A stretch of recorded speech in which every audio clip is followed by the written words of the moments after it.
Hi everyone, Amy here with amyswares, and today I'm going to double up a couple new stencils and make a holiday card.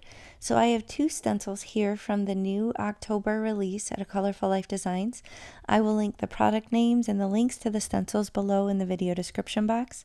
I have some Hero Hues cardstock in the color Sand. It's a 100-pound cardstock, and here's a photo of the finished card to show you the direction that we're headed. So I'm using these two very traditional colors. This is Rockin Red and Grass Skirt. I find that these two Catherine Pooler colors are really kind of traditional Christmas. And I'm working on a card base that I made out of that Hero Hues cardstock.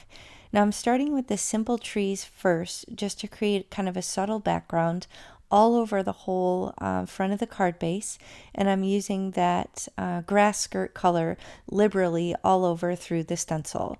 Now I have a makeshift workstation here. This is probably a 25-year-old Wilton cake decorating turntable, and I have an all-to-new low-tack sticky mat that I'm using to hold down my card base.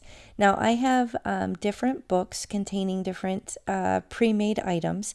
This is one that I have for both my sentiment strips as well as holiday sentiments, and I believe that's paper rose, but I will link it below as I'm not 100% sure. So be sure to expand and scroll down to find all those details and my links. And if you do follow my links, it's no additional cost to you, but it really does help me out a lot.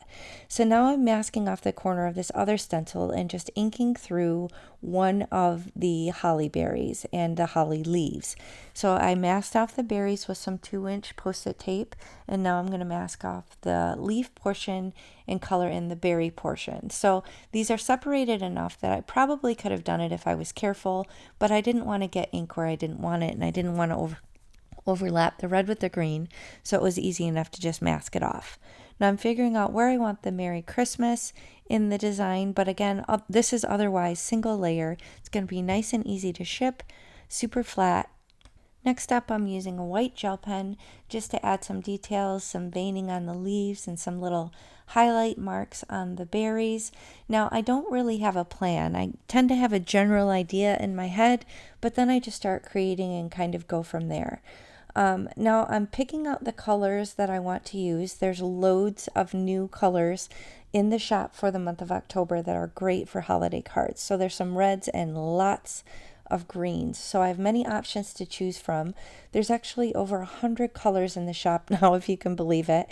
And you can use my coupon for this as well. So be sure to use my coupon AmyFan10 at checkout if you shop at Colorful Life Designs, because you can use it for everything in the shop other than the Master Creator bundles of stencils only. So lots of saving opportunities there. Now, once I pick out my colors here, I'm going to lay them down with some liquid glue and my jewel picker tool.